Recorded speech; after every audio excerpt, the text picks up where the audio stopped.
Contexto de los jóvenes.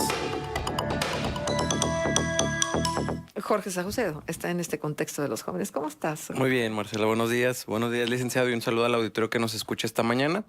Pues hoy quiero compartir con ustedes los pendientes que deja la administración de Enrique Peña Nieto para el próximo gobierno. Periodistas asesinados, intimidados o censurados. Un gobierno que espía a ciudadanos, discrecionalidad en la publicidad gubernamental. Instituciones y leyes creadas pero que no transforman la realidad y más bien perpetúan la impunidad. El sexenio de Enrique Peña Nieto dejará muchos pendientes en materia de libertad de expresión y acceso a la información. El país atraviesa una profunda crisis de seguridad que afecta gravemente los derechos humanos de manera extendida. El nivel de impunidad que se vive en México es alarmante y aunque existe el andamiaje jurídico y legal que trata de afrontar la situación, la realidad es totalmente diferente. A esto se suma que según el informe de Transparencia Internacional del 2017 presentado en este año, México es uno de los países del mundo con mayor percepción de corrupción.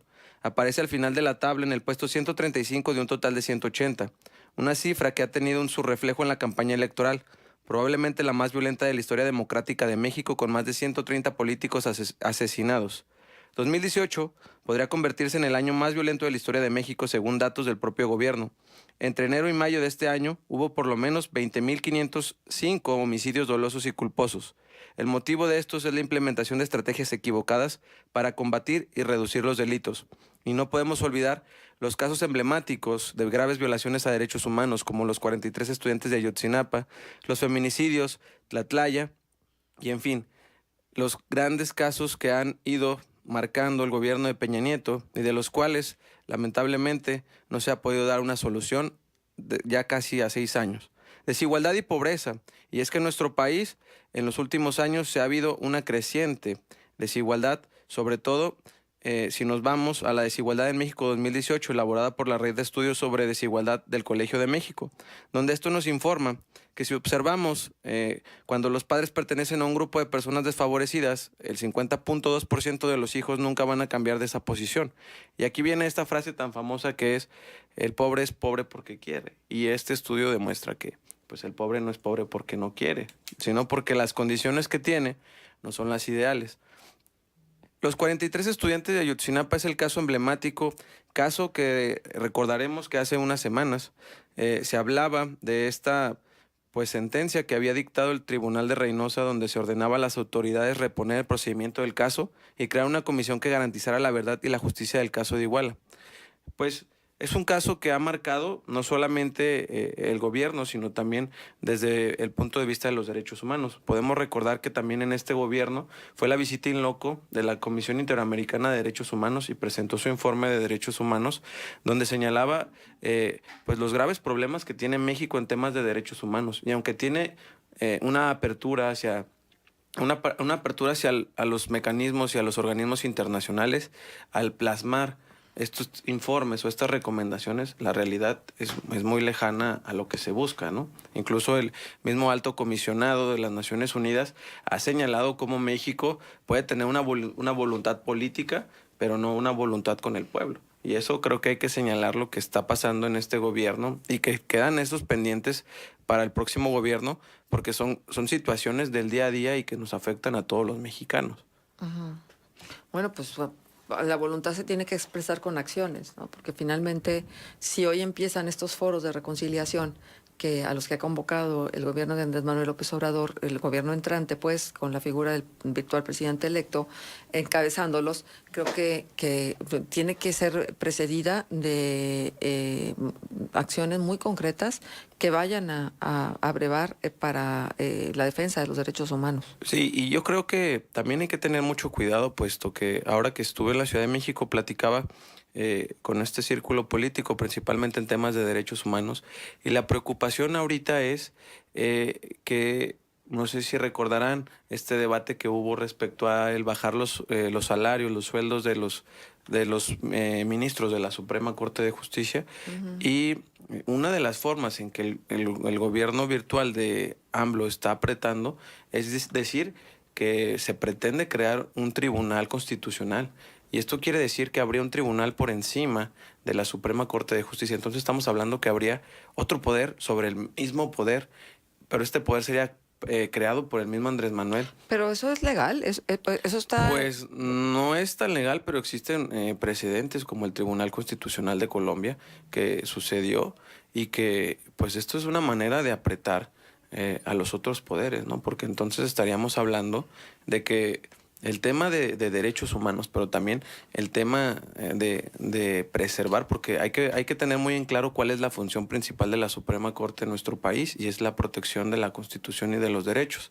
Y si hay un tribunal constitucional, entonces la Suprema Corte podríamos decir que pasaría a un segundo término, ¿no? Pero, ¿quién conocería qué? O sea, ¿qué tipo de casos conocería el Tribunal Constitucional y qué casos conocería la Suprema Pues Corte? comúnmente los tribunales constitucionales lo que hacen es ser un contrapeso que se inclina sobre el Ejecutivo, donde se busca que los temas de mayor interés sea el Tribunal Constitucional. Existen tribunales constitucionales del Estado, por ejemplo Veracruz tiene uno, si no me equivoco creo que Durango también tiene uno, conocen de materia constitucional, o sea de lo que vendría siendo la Constitución del Estado, y no pueden sobrepasar ese límite porque ahorita quien tiene esa función únicamente es la Suprema Corte de Justicia, pero por ejemplo en Colombia este tipo de tribunales se llevó dado a las circunstancias de la guerra que se vivía en su momento, y entonces era una manera de crear un contrapeso para que hubiera una autonomía, pero también una protección hacia los poderes, ¿no?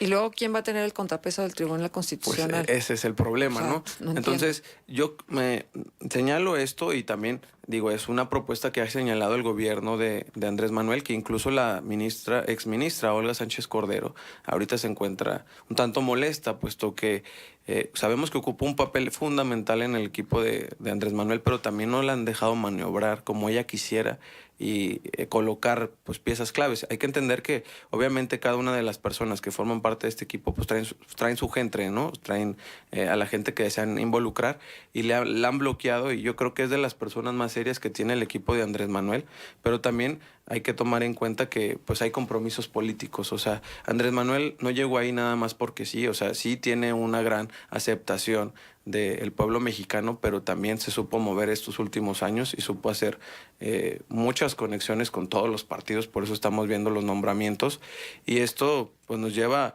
a tener desde ahorita que ver cuáles son estos pendientes que deja el gobierno de Enrique Peña Nieto en temas de derechos humanos.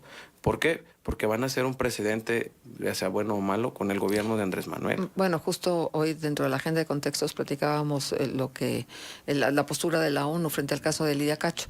Y junto con Lidia Cacho, pues un montón de periodistas que en este momento son amenazados, pero además también son sujetos a proceso por las demandas de las figuras de poder, por difamación o por daños a su prestigio, todos estos argumentos que ya sabemos que luego esbozan y que desgraciadamente se quedan ahí, no nada más como la anécdota, sino como la realidad, que aparte de todo, pues hay luego que indemnizarlos, porque generalmente lo que se busca es que se reparación retracten, económica. que se retracten, pero también la indemnización económica que se supone tienen que darles por el daño moral causado. Y creo que, mira, hay un doble discurso porque justo el gobierno de Andrés Manuel en campaña, él hablaba, por ejemplo, temas como Ayotzinapa, él se juntó con los padres y siempre estuvo señalando que iba a llegar a la verdad.